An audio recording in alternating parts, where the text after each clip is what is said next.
क्या कांग्रेस के अंदर सब कुछ ठीक नहीं है?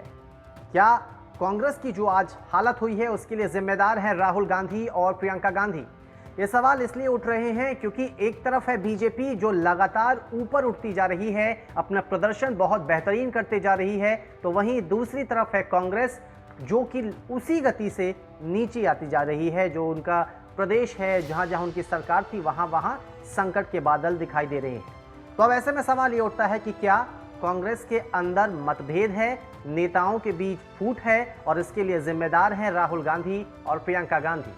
तो चलिए सबसे पहले आज हम आपको ये बताते हैं कि आखिर कहां कहां कांग्रेस की जो स्थिति है वो डगमगाई है, कौन कौन से वो स्टेट्स हैं जहां पर कांग्रेस की सरकार या तो गई है या तो बहुत बुरी स्थिति में है। राजस्थान, जहां पर इस वक्त उठापटक की स्थिति चल रही है। मध्य प्रदेश, जहां पर अब से कुछ महीनों पहले सिंधिया पार्टी छोड़कर गए और वहां पर बीजेपी की सरकार आ गई। पंजाब, जहां पर नवजोत सिंह सिद्धू की कहीं ना कहीं आपसी खटास कैप्टन अमरिंदर सिंह के साथ दिखाई देती है। दिल्ली, जहां पर कांग्रेस की स्थिति बहुत बुरी हो गई है, तो वहीं हरियाणा, जहां पर कांग्रेस में फूट कहीं ना कहीं दिखी है। सबसे पहले शुरुआत करते हैं राजस्थान से, क्योंकि राजस्थान अभी हॉट टॉपिक है। राजस्थान में जो स्थिति बनी है उसकी उम्मीद भी किसी को नहीं थी।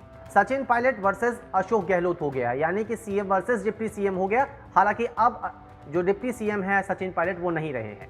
खैर, कुछ ऐसा ही हाल मध्य प्रदेश में भी था। वहां भी कहीं ना कहीं कमलनाथ और ज्योतिरादित्य सिंधिया के बीच जो है वो खटास थी, और ये खटास, ये दूरी इतनी बढ़ गई कि वहां पर कांग्रेस की जो सरकार है वही चली गई और फिर से बीजेपी ने अपना वहां पर दबदबा बना दिया। अगर हम बात करें दिल्ली की, तो दिल्ली में जब तक शीला दीक्षित के नेतृत्व में चुनाव कांग्रेस लड़ी थी तब तक जो पोजीशन था बहुत अच्छा था, हालात बहुत अच्छे थे, लेकिन उसके बाद कहीं ना कहीं जो स्थिति है वो बिगड़ती चली गई। आज दिल्ली में ये हाल हो गया है कि 70 विधानसभा वाले दिल्ली में कांग्रेस के हाथ में 0 सीट है, यानी कि एक भी सीट नहीं है। अगर हम बात करें पंजाब की, तो पंजाब में भी नवजोत सिंह सिद्धू एक अलग राह अलाप रहे हैं। उनकी जो है वो कहीं ना कहीं कैप्टन अमरिंदर के साथ बन नहीं रही है, और ये चीज़ हाईकमान तक पहुंची हुई है, उनके नोटिस में है, लेकिन फिर भी अब तक कुछ खास हुआ नहीं है। अब हम बात करते हैं हरियाणा की। हरियाणा की अगर हम बात करें तो हरियाणा में भी कहीं ना कहीं फूट है। अशोक तंवर एक बार थे और दूसरी तरफ थे भूपेंद्र सिंह हुड्डा, इन दोनों में मतभेद थे।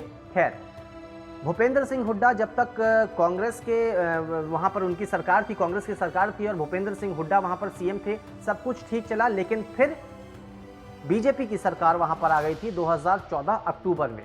उसके बाद जब दूसरे बार चुनाव हुए, यानी कि 2019 में जब दूसरा चुनाव हुआ, तो उसमें भी जो कांग्रेस है उसकी स्थिति बहुत अच्छी नहीं रही।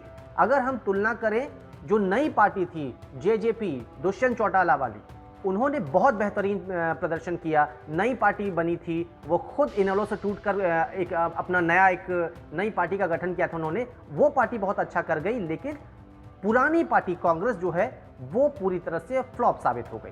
लेकिन दूसरी तरफ ये भी एक बात है कि जहां जहां कांग्रेस ने बहुत अच्छा परफॉर्म किया था, मतलब चुनाव में जीत उन्हें मिली थी कांग्रेस को, हालांकि कई ऐसे राज्य रहे जहां पर जीत मिलने के बाद कांग्रेस की स्थिति डगमगा गई। तो जो जीत का जो श्रेय था वो भी कहीं ना कहीं हाईकमान को नहीं गया। उसके लिए जो लोकल लीडर्स थे, जो प्रदेश के लीडर्स थे, उनको इसकी जिम्मेदारी दी गई थी। उनको इसके लिए माना गया था कि हाँ, उन्होंने अच्छा काम किया। अब वो राज्य कौन कौन से हैं और जीत का श्रेय किसे किसे मिला था, ये भी हम आपको बताते हैं। राजस्थान में कांग्रेस जीती तो इसका श्रेय गया सचिन पायलट और अशोक गहलोत को। एक तरफ थे अशोक गहलोत जो कि पुराने नेता थे, उनका अनुभव काम आया, तो दूसरी ओर थे सचिन पायलट जो युवा नेता थे और उनका जोश भी कहीं ना कहीं काम आया। कुछ ऐसा ही हुआ था मध्य प्रदेश में, क्योंकि मध्य प्रदेश में भी कांग्रेस जीती, तो जीत का जो श्रेय है वो कमलनाथ को गया और ज्योतिरादित्य सिंधिया को गया। अगर हम बात करें छत्तीसगढ़ की, तो छत्तीसगढ़ में कांग्रेस जीती तो इसका पूरा का पूरा श्रेय गया भूपेश बघेल को। ये भी कहा गया कि इन्होंने जमीनी स्तर पर काम किया है। वहीं पंजाब की अगर बात करें तो पंजाब में कांग्रेस की सरकार है और जीत के लिए मेहनत बताई गई है कैप्टन अमरिंदर सिंह की, और साथ ही साथ कहीं ना कहीं पंजाब की जनता जो है वो अकाली दल से नाराज थी, इसलिए भी वहां पर अकाली और बीजेपी की सरकार को हटाकर कांग्रेस को जनता ने चुना। तो ऐसे में सवाल कि आखिरकार कांग्रेस की ये हालत क्यों हो रही है। 2004 में जब बीजेपी और कांग्रेस आमने सामने थी, लोकसभा चुनाव का दौर था, उस समय बीजेपी का नारा था फील गुड का, लेकिन कांग्रेस ने वहां पर डटकर मुकाबला किया और कांग्रेस को जीत मिली। 2009 में भी कांग्रेस ने वही रिपीट किया और कांग्रेस को जीत मिली, कांग्रेस ने अच्छा परफॉर्म किया। लेकिन उसके बाद जो है हालत बिगड़ती चली गई। जो हवा कांग्रेस के पक्ष में थी वो एक तरह से हम कह सकते हैं कि विपक्ष में हो गई। पार्टी के नेतृत्व पर भी सवाल उठने लगे। पार्टी अब जो हाल है वो ये है कि पार्टी में कोई परमानेंट अध्यक्ष नहीं है।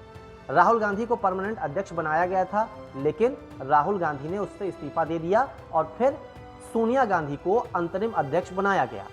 एक सवाल और उठता है कि आखिर पार्टी से जो अच्छे नेता हैं, युवा नेता हैं, वो छोड़ क्यों रहे? इसके पीछे 3 वजह हो सकती है। एक वजह हो सकती है आपसी मतभेद, दूसरी वजह हो सकती है कि कांग्रेस में उन लोगों को अपना भविष्य न दिखना, और तीसरी वजह हो सकती है कि आला कमान में बातों को अनसुना कर देना।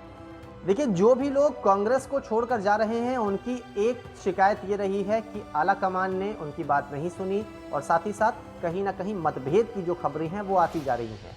ऐसे में जो कांग्रेस है उनके लिए जो स्थिति बहुत बुरी होती जा रही है। आज के वक्त में कांग्रेस के अच्छे से अच्छे जो नेता हैं वो छोड़ते जा रहे हैं। हाल के ही 2 एग्जाम्पल हैं। एक हुए ज्योतिरादित्य सिंधिया, जिन्होंने बीजेपी को ज्वाइन किया, तो अब सचिन पायलट भी कांग्रेस से पूरी तरह से नाराज हैं। कहीं ना कहीं इस तरह के जो कद्दावर नेता हैं, जो अच्छे नेता हैं, जिनकी पकड़ बहुत अच्छी है, उन लोगों का कांग्रेस छोड़कर दूसरी पार्टी में शामिल होने का जो खामियाजा है वो कांग्रेस को ही भुगतना पड़ सकता है।